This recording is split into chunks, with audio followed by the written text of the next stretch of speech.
A Souza Produções convida você a se tornar um patrocinador. Semeie no nosso ministério. Com a sua oferta poderemos produzir muito mais vídeos. Este é um ministério independente e, por isso, precisa da sua participação. Inscreva-se no canal e compartilhe os vídeos. Seja um multiplicador desta visão.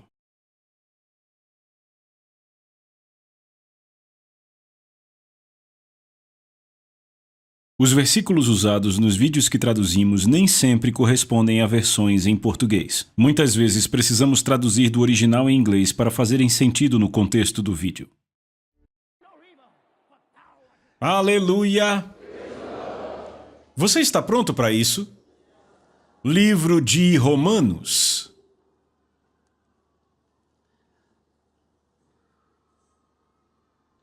Eu comecei com um novo conjunto de ensinos, uma nova série, que eu chamo de Consagração Cristã. Consagração Cristã.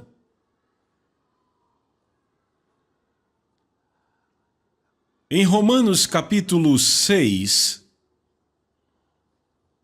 lendo a partir do versículo 6,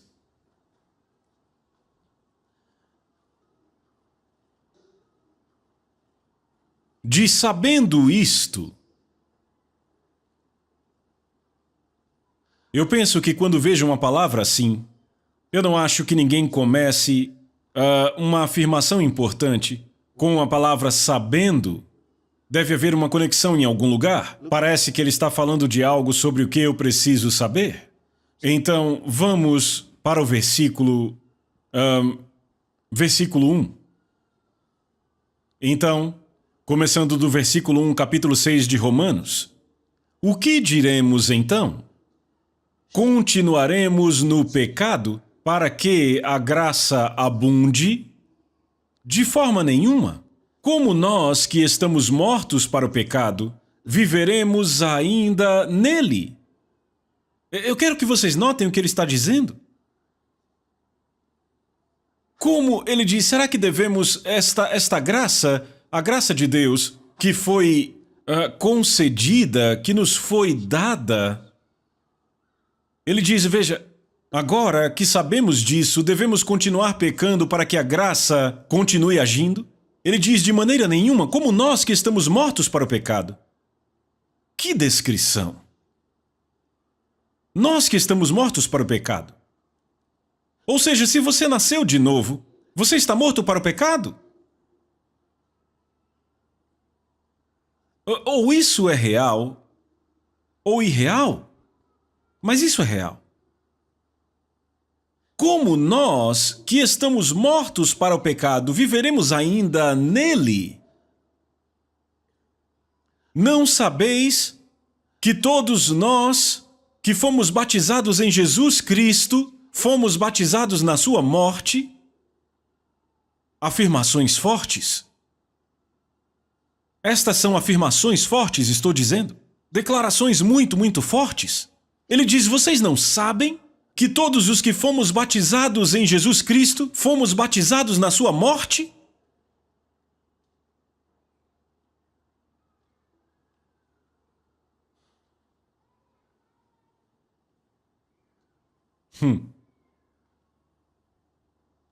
Eu quero saber aqui, quantos aqui foram batizados nas águas?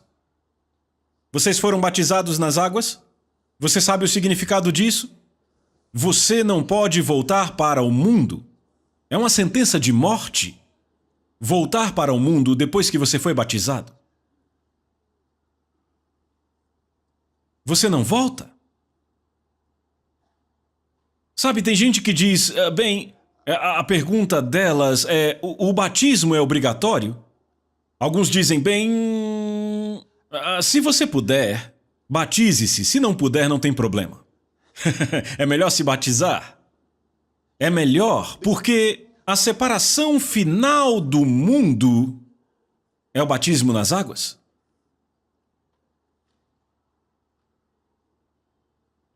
Você tem que ser batizado nas águas?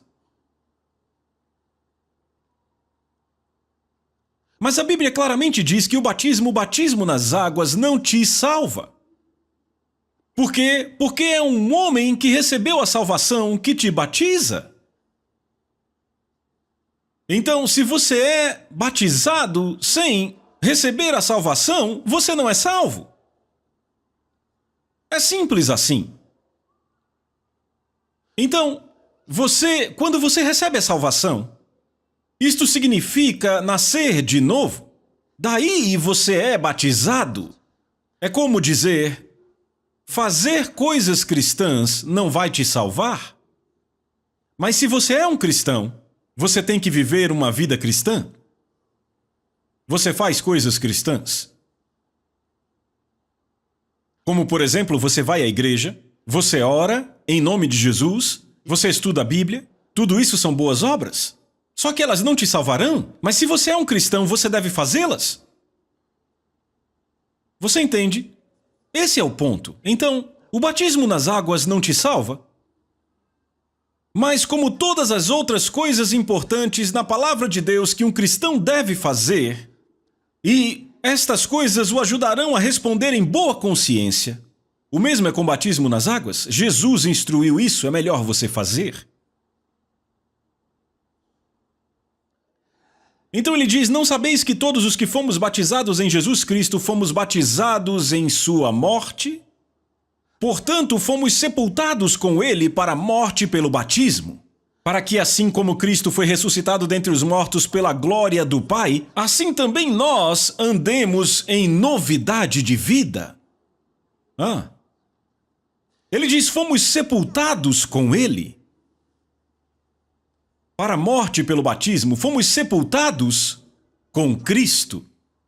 E como ele foi ressuscitado dos mortos, pela glória do Pai, ele foi ressuscitado dos mortos, assim também nós devemos andar em novidade de vida. Isso é poderoso. Oh, isso é poderoso. Então ele diz, portanto fomos sepultados com ele para a morte pelo batismo, para que assim como Cristo foi ressuscitado dentre os mortos para a glória do Pai, assim também nós andemos em novidade de vida. Porque se fomos plantados juntamente com ele na semelhança da sua morte, também o seremos na semelhança da sua ressurreição, sabendo que o nosso velho homem foi crucificado com ele.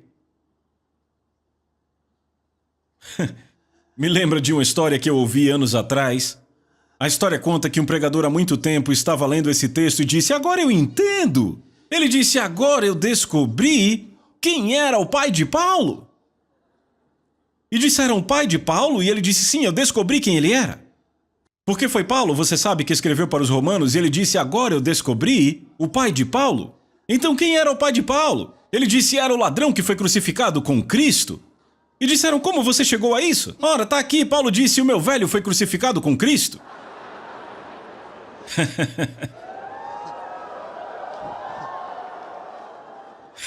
Então você vê, a linguagem pode mudar qualquer coisa. Porque sabe, antigamente as pessoas diziam, o meu velho está em casa. Como está o seu velho? Ele está bem. Então ele começou a ler, o meu velho homem foi crucificado com Cristo, e ele, então o velho de Paulo foi crucificado? Muito bem, o seu velho homem aqui não se refere ao seu pai? Vocês estão me ouvindo? Refere-se à sua velha natureza, o homem que você costumava ser antes de nascer de novo. Aleluia! O homem que você era antes de nascer de novo. Esse é o velho homem, a velha natureza. Graças a Deus que ele nos mostra que nós não somos o que costumávamos ser. Agora, ele não está falando sobre nossa atitude, nosso comportamento, as coisas que fazemos, não é disso que ele está falando. Tudo isso depende de quem você é. Ele diz, o homem que você costumava ser está morto.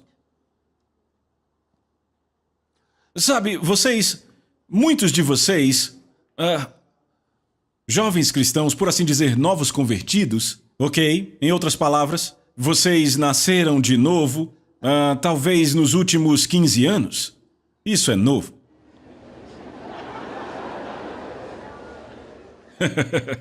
Vocês entendem? Sim, nasceram de novo nos últimos 15 anos, isso é novo.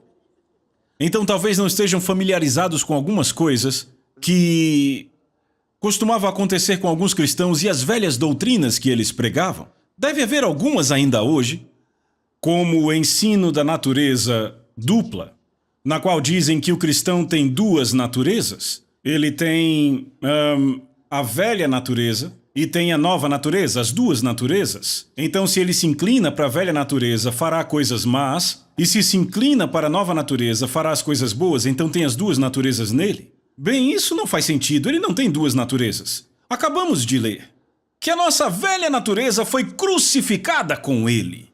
A velha natureza está morta. Não está se escondendo em algum lugar. E alguém diz, mas sabe, pode ser que... pode ser uma ressurreição? Toda vez que você é tentado, a velha natureza ressuscita. Ressuscita da onde? Dos mortos? Ele não tem o poder da ressurreição! Como sua velha natureza pode estar ressuscitando? De onde tiraram essa doutrina? Eles tiram estas doutrinas das suas experiências pessoais. Vem, eles acreditam que houve um tempo em que tudo estava bem, eles eram novas criaturas em Cristo Jesus e de repente estavam sendo tentados nas mesmas coisas que costumavam fazer e disseram, eu achei que tinha ido embora. Parece que o que eu costumava fazer voltou. Parece que, sabe, eles ficam passando por essas lutas na vida que dizem a eles, você não é de fato diferente do que era antes, e eles dizem, ok, agora eu entendo. Tem a velha e a nova natureza? Eu tenho a velha, então de fato o pecado ainda está em mim. Quando me inclino a ele, ele aparece. Então a doutrina é baseada na experiência deles, não na palavra de Deus. Há algo de errado com isso? Há algo de errado com isso? Você ainda está aí? Há algo de errado nisso? O ensino preciso da palavra de Deus é do que precisamos? É disso que vem a luz? É disso que vem a força? Aleluia! Mas vamos continuar lendo. Ele diz, sabendo isto, não presumindo isto, sabendo isto. Agora, quando Deus fala sobre saber algo, Ele está te dizendo que esta coisa é real. Aleluia! É real, pode ser provado. É real. Não dá para saber ou conhecer algo que não é real. Se não é real, então você não sabe que existe porque não é real. Você pode presumir que está lá. Não pode saber se não está lá. Aleluia. Então ele diz, sabendo isto, que o nosso velho homem foi crucificado com ele para que o corpo do pecado pudesse ser destruído. Para que não sirvamos mais ao pecado? Não é maravilhoso? Ele diz, sabendo isto, que o nosso velho homem foi crucificado com ele para que o corpo do pecado, está falando do corpo físico, este corpo físico que ditava para nós, que nos guiava ao pecado. Porque entenda, quando o homem caiu, ele se tornou sujeito aos seus sentidos. Seus sentidos passaram a governá-lo. Por isso é chamado carnal. Governado pelos seus sentidos naturais. Governado pelo seu corpo. Outro termo para descrever o homem carnal é controlado pelo corpo. É controlado pelo corpo. Como pode ser isso? Controlado pelos seus sentidos naturais. O que os seus sentidos lhe dizem? Se ele sente de uma forma, ele diz que é dessa forma. A vida é baseada no que os seus sentidos lhe dizem. E sabia que a maioria das pessoas no mundo hoje é assim? Vivem de acordo com seus sentidos. E a Bíblia diz que se você vive de acordo com seus sentidos, você não é filho de Deus. É isso que a Bíblia diz. Diz, aqueles que estão na carne, estes não são filhos de Deus. Está lá em Romanos 9, verso 8, é o que diz. Estes não são filhos de Deus. Veem, os filhos de Deus andam pelo Espírito, não pelos sentidos. Então ele diz que nosso velho homem foi crucificado, nossa velha natureza foi crucificada, de forma que o corpo que nos dominava tivesse a sua autoridade sobre os nossos espíritos quebrada. Porque agora há um novo homem em Cristo. E este novo homem é superior ao pecado e superior a Satanás. E ele não é sujeito ao corpo. Isso é maravilhoso. Você vai ver agora. Você está aí comigo? Porque aquele rapaz, verso 7, porque aquele que morreu está livre do pecado.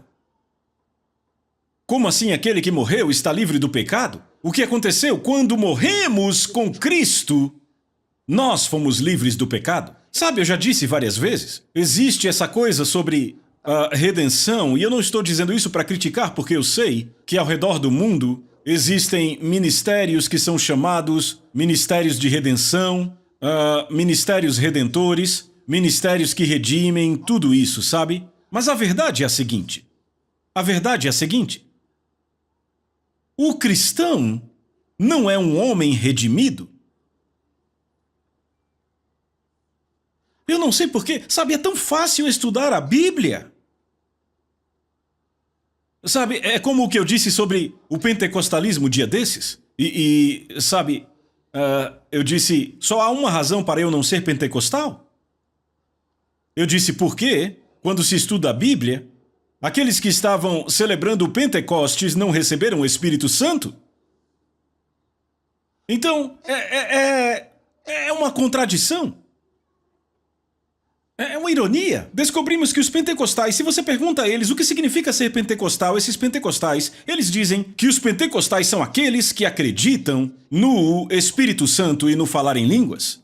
Mas quando você abre a Bíblia, aqueles que receberam o Espírito Santo no dia de Pentecostes não estavam celebrando Pentecostes, estavam no cenáculo. Todos os que estavam lá fora celebrando Pentecostes não receberam o Espírito Santo. É uma contradição. Alguém começou a falar isso e todo mundo aceitou? Alguém pergunta de qual denominação cristã você é e ele diz, eu sou pentecostal. Por quê? Porque eu acredito no Espírito Santo e falo em línguas. O que a Bíblia fala sobre Pentecostes?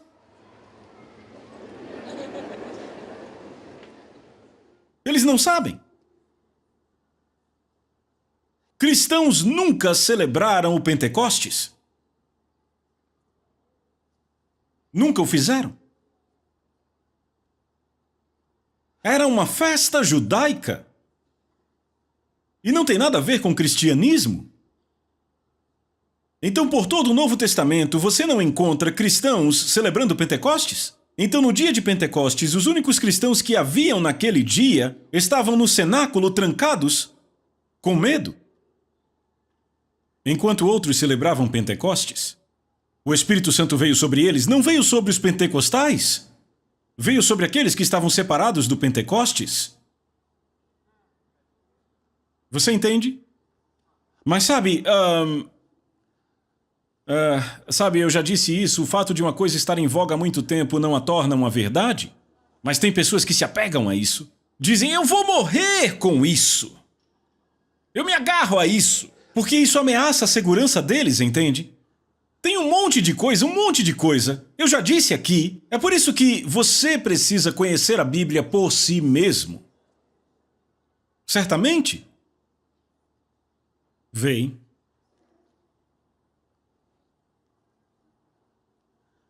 Maravilhoso. Então, quando ele morreu, nós morremos com ele. Jesus Cristo. Estávamos lá em sua morte. Então ele diz, porque aquele que morreu está liberto do pecado. Então eu disse, notem que Paulo deixou tudo claro, puro, simples. Ele está dizendo que a morte poderia ser tudo o que era necessário para nos livrar dos nossos pecados. Se a salvação se tratasse apenas do perdão dos pecados, Jesus não precisaria ressuscitar dos mortos. A morte dele foi suficiente. A morte nos libertou, a morte pagou por todos os pecados. Isso é redenção. Mas isso não é o cristianismo. Vê a diferença? É o que Paulo está dizendo. Redenção é salvar um homem pagando o preço. Então Jesus pagou o preço com a sua própria vida. Ele morreu por nós para que fôssemos salvos. Mas isto não é cristianismo. Cristianismo, ouçam, cristianismo ou um cristão não é um homem que foi redimido. A redenção não produz o cristianismo. O cristão não é o homem por quem Cristo morreu. O cristianismo... Alô? O cristianismo... Ei, veja da seguinte forma. Quando Jesus foi pendurado naquela cruz, quando foi pendurado lá e olharam para ele, na mente da justiça, na mente de Papai Deus, estávamos todos nós pendurados naquela cruz ali. Estávamos ali. Jesus estava lá e nós estávamos nele. Ele era o nosso representante. E então ele exclamou: está consumado. E entregou o seu espírito. Ele morreu. Quando ele morreu, na mente de Deus, por ele ser o nosso representante, nós morremos. Então ele foi tirado da cruz e sepultado. Quando ele foi sepultado, nós fomos sepultados. Agora, quando Jesus disse está consumado, tudo estava pago. Ele tomou os nossos pecados sobre si mesmo. Estávamos livres. Então ele morreu. Aquele homem, no dia em que Jesus morreu, todo mundo poderia estar cantando a canção Eu sou redimido, sou redimido, sou redimido, sou redimido. Assim digam os redimidos do Senhor, a quem ele redimiu das mãos do inimigo. Poderíamos estar cantando, todos poderiam cantar.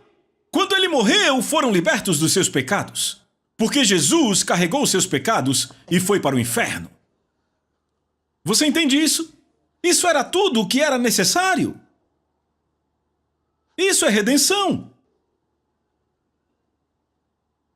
Mas quer saber?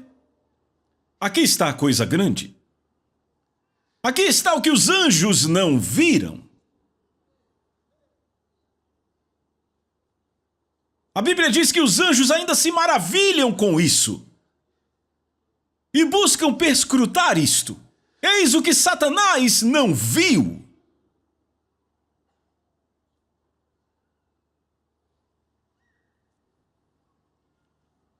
Quando... Vejam. Quando Deus ressuscitou Jesus dos mortos, foi ali onde o cristianismo começou. E eu te digo o que aconteceu. Quando Deus ressuscitou Jesus dos mortos, ele não era mais a redenção. Uma nova vida começou. Quando Jesus foi levantado dos mortos, a Bíblia diz que fomos ressuscitados juntamente com ele. Ele diz, se alguém está em Cristo, ele é uma nova criação. Agora aqui está a coisa grande. Então nascer de novo, o que isto requer? Não diz nada sobre a morte. Romanos capítulo 10, verso 9. Se com a tua boca confessares o Senhor Jesus, crendo em seu coração que Deus o ressuscitou dos mortos, tu serás salvo. A salvação vem crendo na ressurreição e confessando o senhorio de Jesus. Você entende? É assim que a salvação vem. Então quem é o cristão? O cristão é aquele homem que se identifica com o Cristo ressuscitado. E quem é ele? Ele não tem passado. A Bíblia diz em 2 Coríntios 5,17, se alguém está em Cristo, ele é uma nova criação. Significa que é uma nova espécie, é um novo tipo de homem. É o que é dito em Tiago 1,18. Por sua própria vontade nos gerou pela palavra da verdade, para que fôssemos um tipo, ou seja, rapaz, um tipo de primícias das suas criaturas. Então nós somos um novo tipo de homem. Somos novas criações. Então foi isso que saiu da redenção. Então a redenção foi estabelecida com a morte de Jesus. O cristianismo vem da ressurreição. Uma nova vida. Você está me ouvindo? Então, morremos com ele, é o que Paulo diz, se cremos que morremos com ele, ele diz, devemos saber que viveremos com ele. Então, qual é a grande coisa a respeito do cristianismo? Foi para isso que você veio hoje? Vamos entrar no assunto? Vamos terminar lendo isso? Veja o versículo 8, você vai gostar. Verso 8. Ora, se morremos com Cristo, cremos que também viveremos com ele, sabendo que, tendo Cristo ressuscitado dentre os mortos, já não morre. A morte não tem mais domínio sobre ele. Ei, veja onde estamos indo, isso é maravilhoso. Isso é maravilhoso. Verso 9. Sabendo que, tendo Cristo ressuscitado dentre os mortos, já não morre. Ouça, Cristo, tendo ressuscitado dos mortos, já não morre. Ele diz, a morte já não tem mais domínio sobre ele. Eu disse a vocês algo. Eu disse, toda vez que você lê sobre Cristo, você conhece a si mesmo? Porque nós estamos nele. Entende isso? Ele nunca fala conosco sobre Cristo sem nos mostrar quem nós somos. Para que serve a Bíblia? Ele nos deu as Escrituras para nos informar sobre sua própria mente, para podermos entender a mente de Deus. Sem a Bíblia, você não consegue entender a mente de Deus. Você precisa da Bíblia para entender a mente dele. Esta é a mente de Deus. Ele diz, Cristo, tendo morrido, não morrerá de novo. Você ouviu? Agora veja. Sabendo que, tendo Cristo ressuscitado dentre os mortos, já não morre. A morte já não tem mais domínio sobre ele. Pois quanto ao morrer, ele morreu uma só vez para o pecado. Obrigado, Espírito Santo. Mas quanto ao viver, vive para Deus. Ele morreu para o pecado uma só vez, e Deus o ressuscitou. Morreu para o pecado uma só vez, porque ele foi feito pecado por nós. Foi feito pecado em nosso favor, então? Ele morreu para o pecado, ele pagou o preço uma só vez. E tendo sido ressuscitado dos mortos, a Bíblia diz, já não morre mais. A morte não tem mais domínio sobre ele. O que ele nos diz para fazermos sobre isso? Ele diz para sabermos. Certo? Devemos saber disso. Deve ser o quê? Conhecimento revelado. Porque você não estava lá. Então não é conhecimento dos sentidos. Você não viu. Não vimos quando ele morreu, não estávamos lá. Não tocamos quando ele andou nessa terra. Então não está falando de conhecimento dos sentidos. Fala de conhecimento revelado. Conhecimento revelado. Eu sei porque sei que Cristo Jesus morreu por mim. Eu sei que ele foi sepultado por mim. Eu sei que Deus o ressuscitou dos mortos. Eu sei. Eu sei disso mais do que sei o meu nome. Eu sei. Eu sei. Sabendo que, tendo sido Cristo ressuscitado dentre os mortos, já não morre. A morte não tem mais domínio sobre ele. Oh, glória a Deus!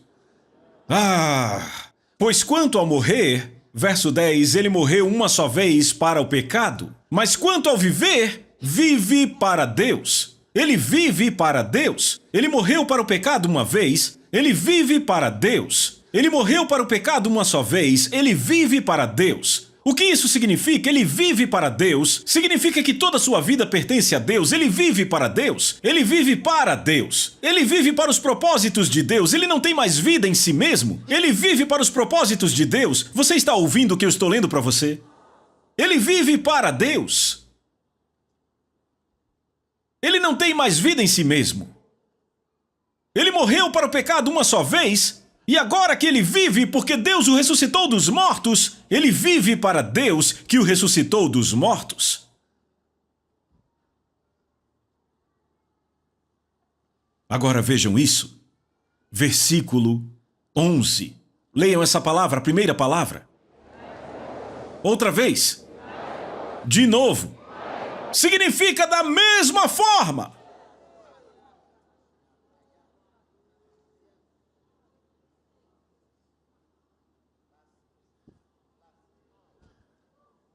Da mesma forma como Cristo foi tomado para morrer pelos pecados uma só vez e foi ressuscitado dos mortos para viver para Deus, ele diz da mesma forma, também vós considerai-vos mortos de fato para o pecado, mas vivos para Deus em Jesus Cristo nosso Senhor. Oh, glória a Deus! Ele diz considerai-vos. Conte como sendo assim. Quer dizer, conte como sendo assim. Agora, se eu tenho $200 aqui, e eu conto 1, 2, 3, 4, são $200, certo? E eu tenho aqui, em espécie, e aí eu digo, ei, escreva aí, eu tenho $200. Se escrevem $300, foi um bom registro? Se escreve $100, foi um bom registro? O registro correto é escreva $200. Então ele diz, escreva, conte, registre desta forma. E Deus está muito interessado na prestação de contas correta. Por isso que ele escreveu livros. Leia a sua Bíblia. Então ele diz, assim também vós considerai-vos. Conte como sendo assim. Isso significa, para o que Deus vai olhar? Para os registros? O que os registros dizem? Sabe, não importa o que alguém te diz, quando se trata de finanças, lidamos com registros. O que os registros dizem aqui? Então, o que os registros dizem? Bem, de acordo com os registros, este homem morreu. Mas é que eu não senti. Quem está falando de sentimentos? O registro diz que você morreu. Deus diz, registre como sendo assim. Que você morreu para o pecado. Não diz que você deve morrer para o pecado, não. Anos atrás, sabe, isso é o que os velhos cristãos nos diziam. Diziam, morra para si mesmo. Vamos morrer para nós mesmos, morrendo para nós mesmos. A Bíblia não fala de morrer para si mesmo, ela fala de morrer para o pecado. E não diz que você deve morrer para o pecado. Algumas pessoas ainda não morreram para o pecado, você tem que fazer isso hoje. Não, não, não. Ele diz considerando que vocês já morreram para o pecado. Ele não diz considerando que vocês vão. Não, não é uma dívida que você vai pagar. Ele diz que vocês já, oh meu Deus. Já aconteceu. Reconheça. Conte com isso, escreva. Considere como sendo assim. Será que ainda tem alguém aí? Assim também vós considerai-vos mortos de fato para o pecado, mas vivos para Deus, em Jesus Cristo nosso Senhor, vivos para Deus. Oh meu Deus, isso significa, a vida que eu vivo agora tem que ser para Deus. Eu vivo agora para Deus. Eu estou vivo para Deus. Rapaz, é o que Deus vê a meu respeito, sim. Ele diz, sua vida pertence a Deus. Você vive para Deus. Você morreu, mas agora está vivo. Você morreu, mas agora está vivo. Estava morto, mas agora está vivo. Está vivo para Deus. Morto para o pecado, vivo para Deus. Morto para o pecado, vivo para Deus. Oh, aleluia! Eu estou vivo para Deus. Eu estou vivo para Deus. Eu estou vivo para Deus. Vê, porque eu estou vivo para Deus, eu posso ouvir a Deus. Porque eu estou vivo para Deus, Ele é real para mim. Porque eu estou vivo para Deus, eu sei o que Deus está fazendo. Eu sei o que Deus está dizendo, eu sei a vontade de Deus para a minha vida. Vamos, alguém grite amém! Eu estou vivo para Deus. Oh, glória a Deus! Tem muita gente que não está viva para Deus. Estão vivas para o pecado e mortas para Deus. Então não ouvem a voz de Deus. Quando falamos de ouvir a Deus, eles perguntam: você ouve o Deus Todo-Poderoso? Sim, foi isso que eu disse, porque eu estou vivo para Deus. Eu estou vivo para Deus. Aleluia! Este é o meu lugar. Este é o meu nível de vida. Eu estou vivo para Deus. Glória a Deus.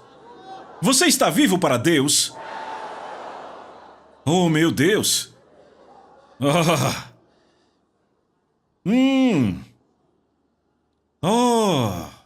Eu estou vivo para Deus. Obrigado, Senhor Jesus. Eu estou vivo para Deus. Veja, quando você não está vivo para Deus e algo acontece em sua vida, você pensa: onde eu consigo ajuda? Vê, você não está vivo para Deus, então onde eu consigo ajuda é a primeira coisa que você pensa: onde eu vou conseguir ajuda? E aí você pega seu telefone e liga para alguém. Sabe, você liga para alguém e... Por favor, estamos numa situação terrível. Estamos com um problema muito sério aqui. Você conhece algum médico pra gente ligar? Você conhece algum senador pra nos ajudar? Você tem alguma conexão? Você conhece alguém? Será que nós podemos... Venha ficar vivo para Deus. Venha ficar vivo para Deus. Sabe, alguém fica balançando a cabeça por causa de algo, alguma situação terrível, talvez um câncer, talvez uma doença terminal, e olha e diz: bem, temos os melhores médicos do mundo. Eu vou ligar para alguns médicos nos Estados Unidos. Sim, tem um... sim, pode ligar para todos os médicos que quiser. As coisas podem não mudar, mas tem um médico para quem você liga que tenha certeza tudo se resolve. Aleluia! Alguém diga aleluia! Eu estou vivo para Deus! Oh, glória a Deus! Aleluia! A Soso Produções convida você a se tornar um patrocinador. Semeie no nosso ministério. Com a sua oferta poderemos produzir muito mais vídeos. Este é um ministério independente e, por isso, precisa da sua participação. Inscreva-se no canal e compartilhe os vídeos. Seja um multiplicador desta visão.